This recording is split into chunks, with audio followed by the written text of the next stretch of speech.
La monnaie est au cœur de nos économies. Elle en est le fluide qui permet les échanges des biens et des services.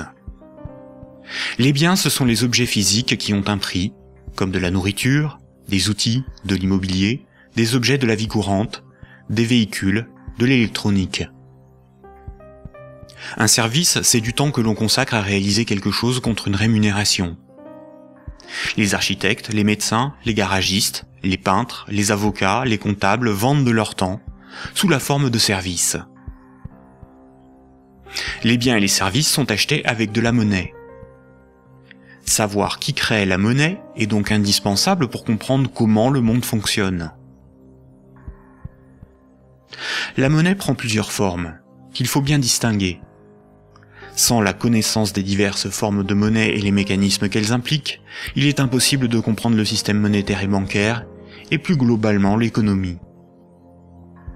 Il y a la monnaie sous la forme de billets et de pièces de monnaie. On l'appelle la monnaie centrale corporelle. C'est celle que vous pouvez retirer au guichet ou au distributeur automatique de billets de votre banque.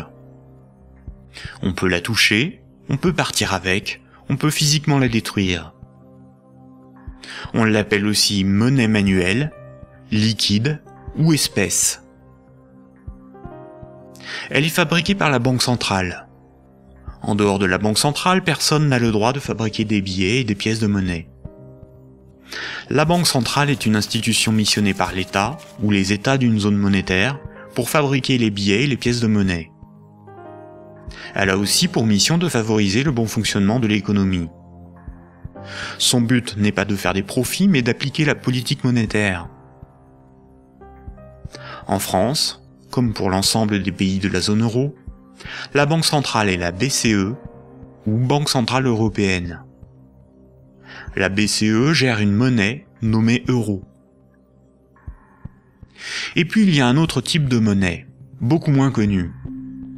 C'est la monnaie qui est sur votre compte en banque, appelée monnaie scripturale. Cette monnaie n'existe que sous la forme de chiffres dans les systèmes informatiques de comptabilité des banques commerciales privées. On l'appelle aussi monnaie secondaire. Les banques commerciales privées, appelées aussi banques de second rang ou banques secondaires, sont les banques des particuliers et des entreprises, comme la BNP, le Crédit Agricole ou la Société Générale. Ce sont des entreprises privées dont le but est le profit. Les banques commerciales privées sont les distributeurs des billets et pièces de monnaie. Ce sont des intermédiaires, des commerçants, qui font le commerce de la monnaie centrale. Elles ont développé un substitut à cette monnaie, qui est la monnaie secondaire ou monnaie scripturale privée. Elles réalisent la gestion des moyens de paiement tels que les chèques, les cartes bancaires, les virements et les prélèvements. Pour comprendre l'origine des différentes formes de monnaie, il faut comprendre pourquoi la monnaie a été créée et parcourir son histoire de l'Antiquité à nos jours.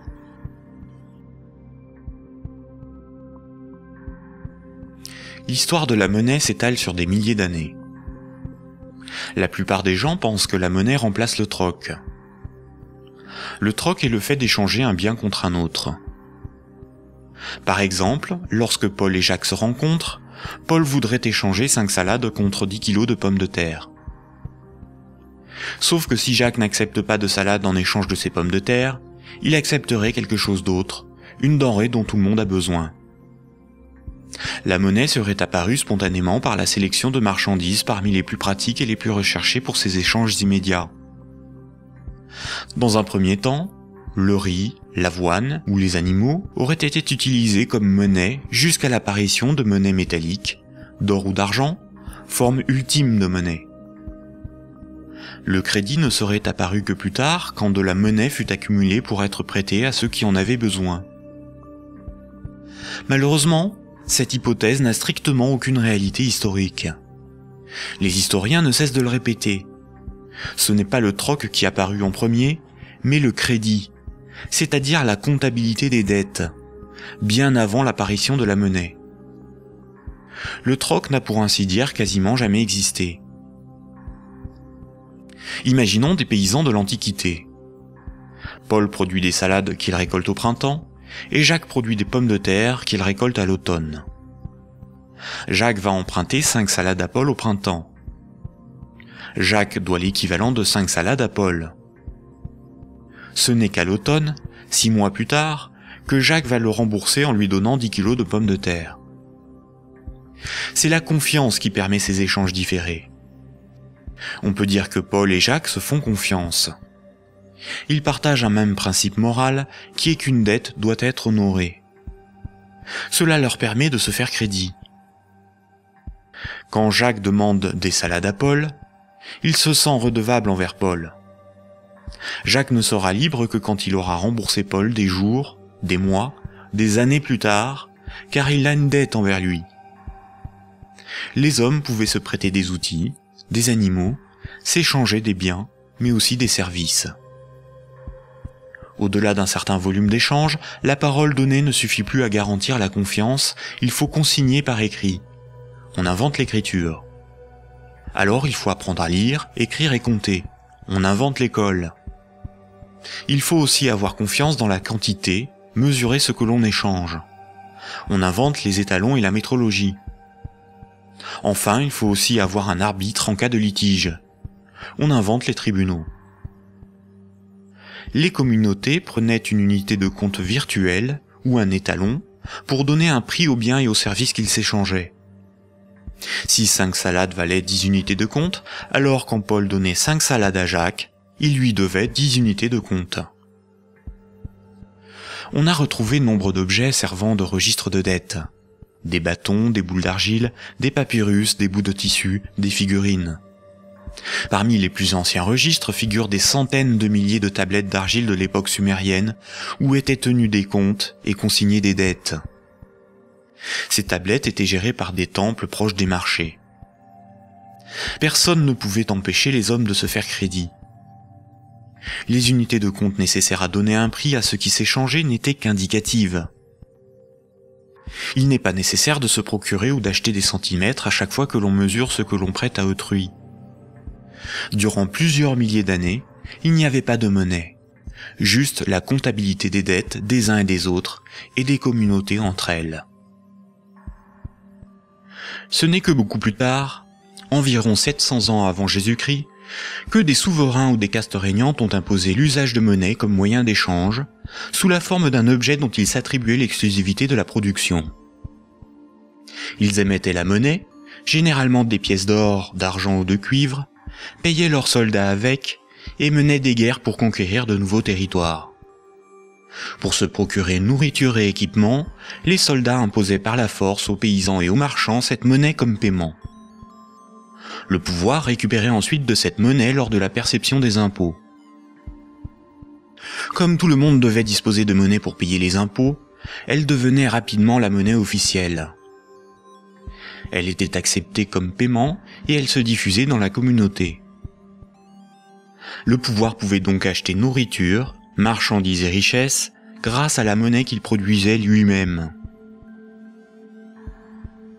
Tant que l'on avait une dette, on n'était pas libre. On risquait de devenir l'esclave de son créancier ou d'être emprisonné si on ne s'acquittait pas de l'impôt. C'est la servitude pour dette. Et c'est pour ça qu'une monnaie employable pour payer une dette ou un impôt a un pouvoir libératoire. La monnaie a donc été créée par des castes régnantes, des souverains, pour extorquer une partie de la production des populations, vivre et s'enrichir sans travailler. C'est par ce principe que des empires se sont bâtis. Historiquement, le troc n'était pratiqué que durant les périodes de chaos et de conflits, lorsque la monnaie venait à manquer. Au Moyen Âge, avec le développement du commerce, les métaux précieux comme l'or ou l'argent étaient devenus une monnaie internationale. Il était risqué de posséder et transporter ces métaux précieux. On risquait de se les faire dérober.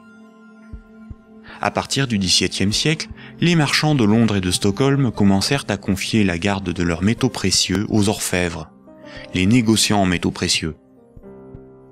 En échange, les orfèvres leur donnaient un reçu, un certificat de dépôt nominatif qui permettait à son détenteur de récupérer à tout moment son métal précieux. Lors des retraits, les orfèvres demandaient une petite somme pour le service de stockage rendu. Les boutiques des orfèvres devinrent des coffres fort bien gardés. Puis ces certificats sont devenus non nominatifs. Il était simplement inscrit dessus le poids de métal précieux qu'ils représentaient. Les marchands se mirent à se payer non pas en métal précieux, mais avec ces certificats. La monnaie papier était née. Les orfèvres constataient que les marchands laissaient leurs métaux précieux dans leurs coffres. Ils eurent donc l'idée de prêter ces métaux précieux à d'autres marchands pour développer leur commerce. Mais plutôt que de prêter les métaux précieux entreposés dans leurs coffres, les orfèvres émettaient des certificats papier. Quand les marchands remboursaient leurs dettes, ils rendaient les certificats et versaient un intérêt.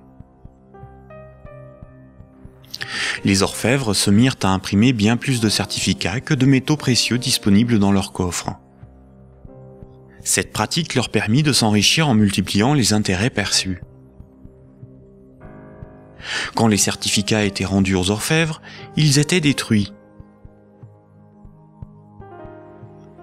Comme le papier monnaie échangeable contre des métaux précieux était accepté par les marchands comme paiement, les orfèvres pouvaient en imprimer pour leurs propres dépenses et achats. Tant que les emprunteurs et déposants ne venaient pas tous au même moment demander l'échange de leurs certificats contre l'équivalent en métal précieux, leur petit tour de magie pour s'enrichir restait secret. Aujourd'hui, les métaux précieux sont remplacés par la monnaie centrale. Avec l'avènement de la République et de la démocratie, c'est l'appareil législatif qui rédige la loi au nom du peuple, et l'État, la nation, fait fabriquer sa propre monnaie par la Banque centrale. La loi dit que tout citoyen est obligé d'accepter non pas des métaux précieux, mais de la monnaie de l'État comme règlement d'une dette. C'est ce qui donne son cours légal à la monnaie de l'État.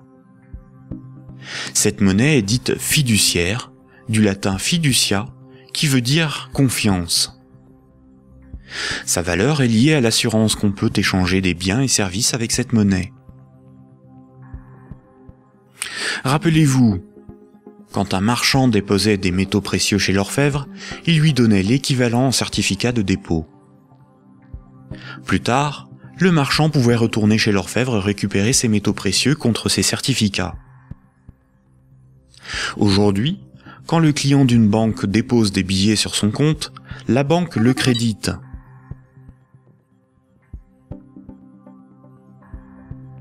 Il lui est possible de les retirer de son compte plus tard.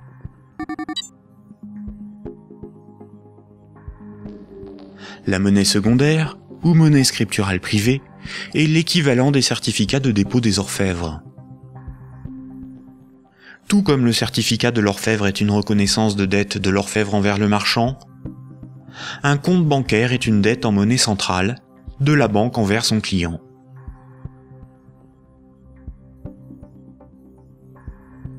Du temps des orfèvres, quand les marchands se payaient en métaux précieux, c'est comme lorsqu'aujourd'hui, on paie les commerçants avec de la monnaie centrale, des billets de banque.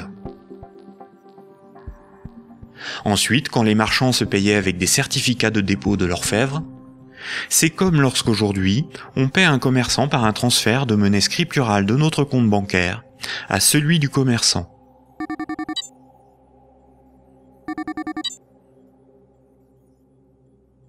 Rappelez-vous aussi que quand l'orfèvre faisait crédit, qu'il prêtait des métaux précieux, il émettait bien plus de certificats de dépôt que de métaux précieux disponibles dans ses coffres. Quand les marchands le remboursaient, il détruisait ces certificats. C'est la même chose aujourd'hui avec la monnaie scripturale privée. Quand une banque accorde un crédit, elle crée de la monnaie scripturale sur un compte à partir de rien. Et elle en crée bien plus qu'elle ne dispose de monnaie centrale dans ses coffres. Et quand son client rembourse son crédit, elle détruit la monnaie scripturale. C'est ce qu'on appelle la création monétaire et la destruction monétaire.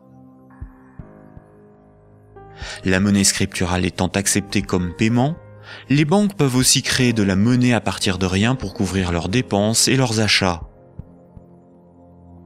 Les banques ont la possibilité de se faire crédit à elles-mêmes. On dit que les banques monétisent leurs dépenses. La monnaie centrale donne l'illusion au peuple que c'est l'État qui émet la monnaie, alors qu'en réalité, ce sont les banques commerciales privées qui ont ce privilège. Sans création monétaire par le crédit par les banques commerciales, il n'y aurait quasiment pas de monnaie en circulation. Les banques et les États sont comme les deux faces d'une même pièce. En effet, il faut d'abord que de la monnaie ait été créée par le crédit bancaire pour que l'État puisse en prélever par les impôts et les taxes. Et les banques ont besoin des États pour établir une législation protégeant ce privilège et faire appliquer cette législation par la justice et les forces de l'ordre.